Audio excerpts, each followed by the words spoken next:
Well, I mean,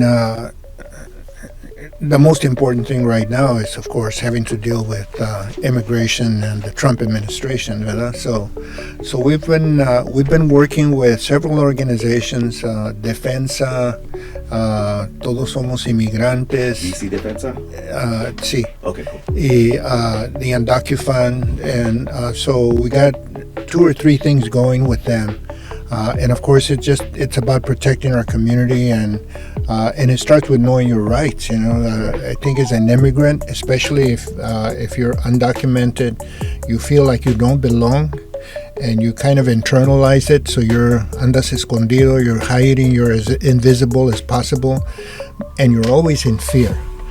So folks don't understand, lots of folks don't understand that within that undocumented status, you have rights as a resident of this country, right? The Constitution's there. You got First Amendment rights, free speech. You have the Fifth Amendment, which allows you to not make statements that incriminate yourself, right? So knowing your rights is the first step in protecting yourself during these times right now.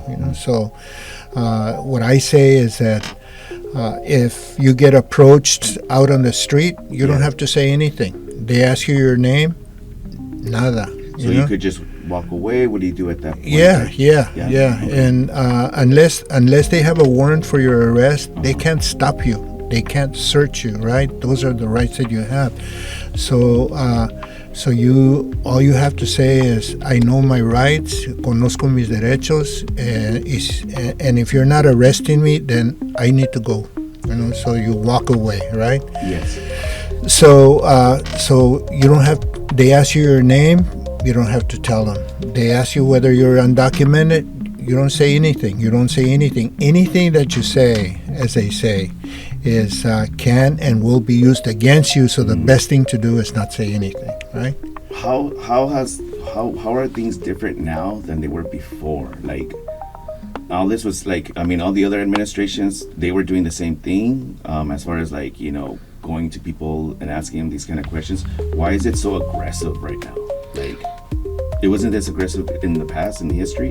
Yeah. Okay. Although it's been aggressive, every single president that has sat in that chair in the White House, within their immigration policies, they allow for deportations, right? So you would think that, of course, George Bush, then Obama, then Trump, and then Biden, and then now Trump again. Yeah. Well, each one of them has deported, 2, 3, 4, 500,000 people every year, right? I remember the kids in cages, family separations.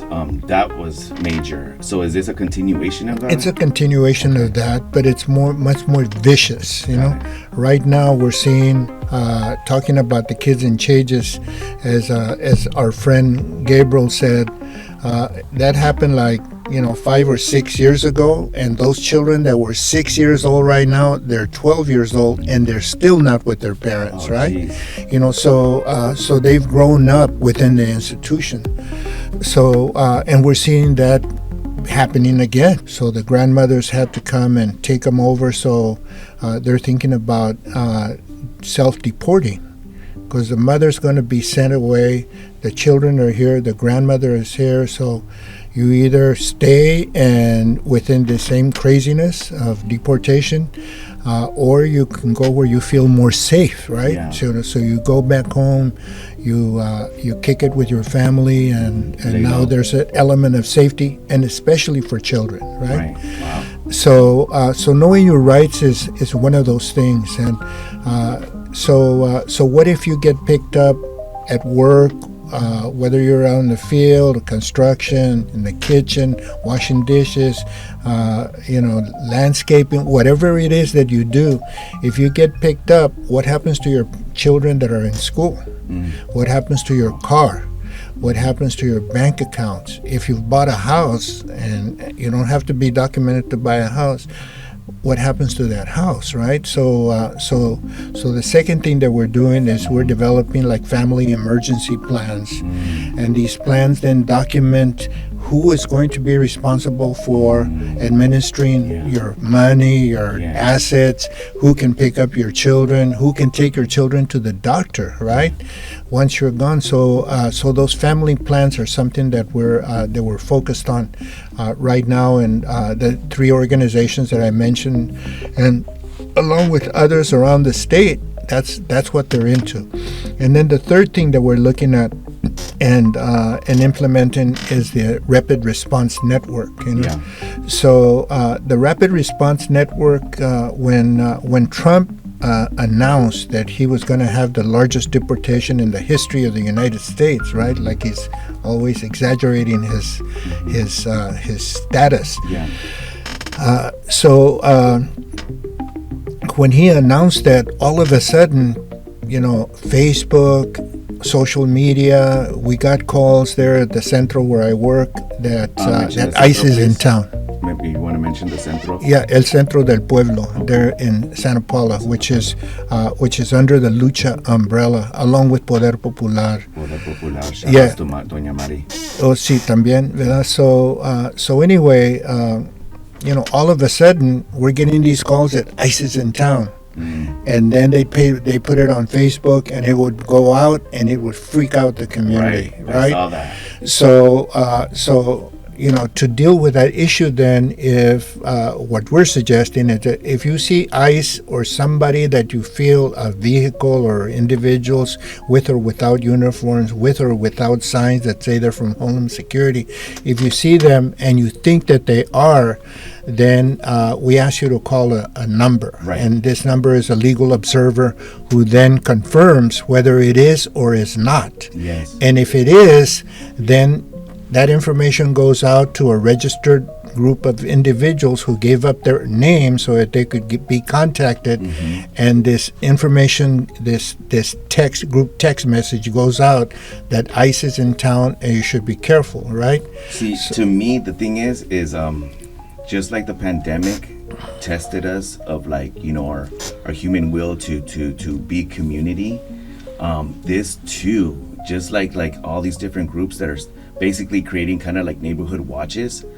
I think that's the kind of like, that's the beauty, that's the miracle, that's the magic that is happening amongst ourselves.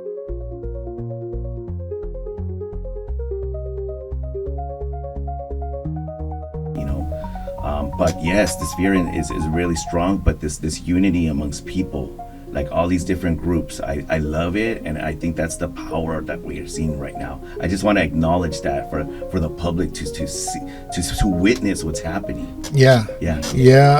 On the way over here, I was listening to this song by Los Tigres del Norte called Somos Más Americanos, right?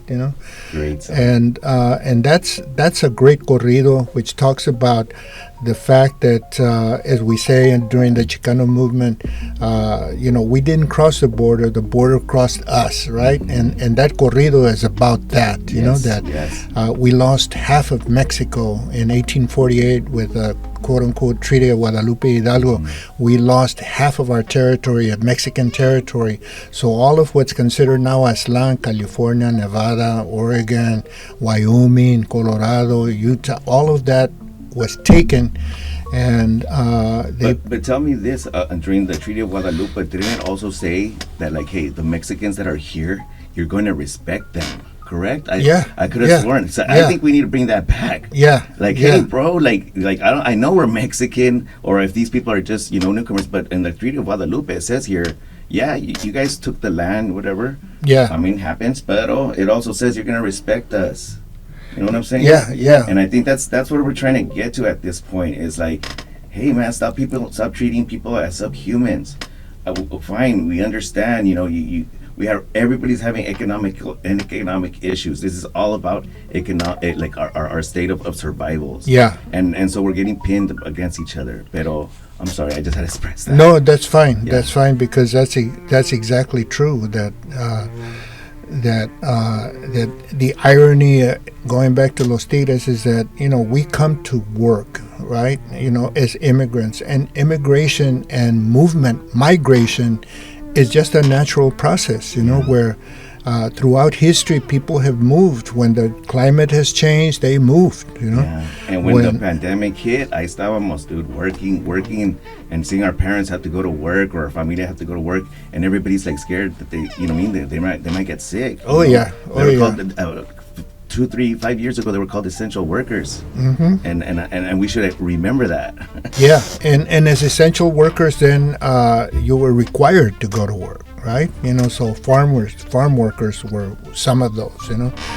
Promotoras and promotores that were working with the pandemic and educating the community, they were classed as essential workers, and with the promotoras and the volunteers that would work out of the centro, most of us got COVID. Yeah. Just because we were exposed, and we were exposed because we wanted to help people, so we protected ourselves with personal protective equipment, PPE. But even then, we'd get COVID. We took it home. Our children got COVID. So we put ourselves on the line to make sure that we saved some folks here in this county. The estimate was that we saved 300 to 400 lives because of the work that we did with the COVID campaign. So here we are in this country where we all come in a good way, I think, even though they label us criminals for crossing the border that we had nothing to do with.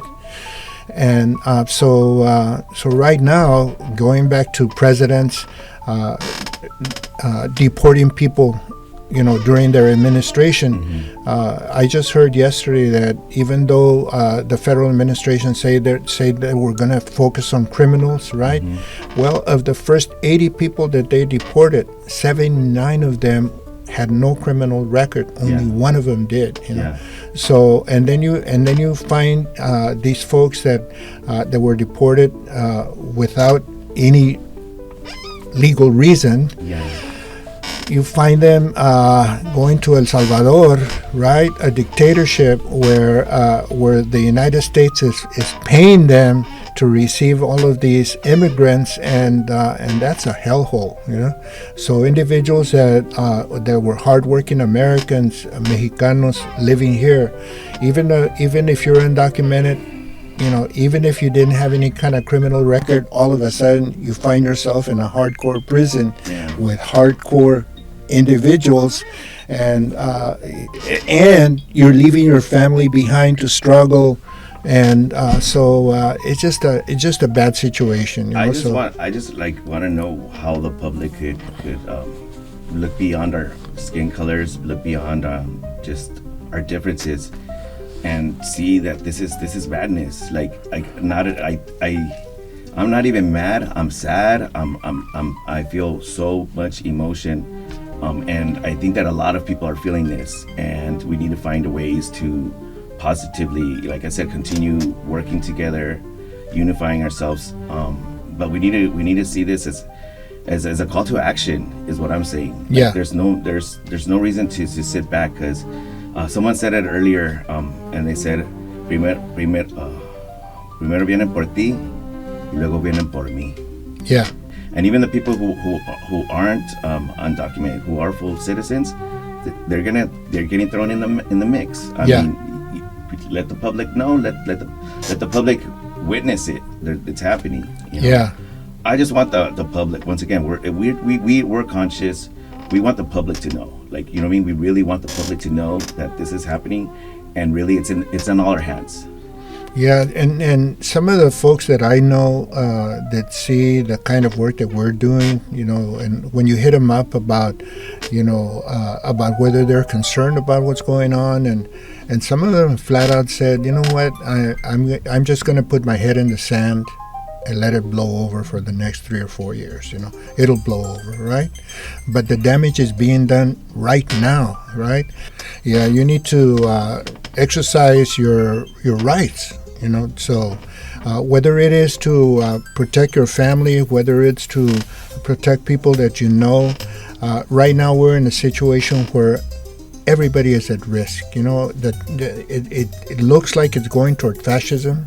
Right. And with the dismantling of what they call the deep state, right? With that dismantling of the administrative apparatus of this country, it's all that damage that's being forced on this country right now by the federal administration.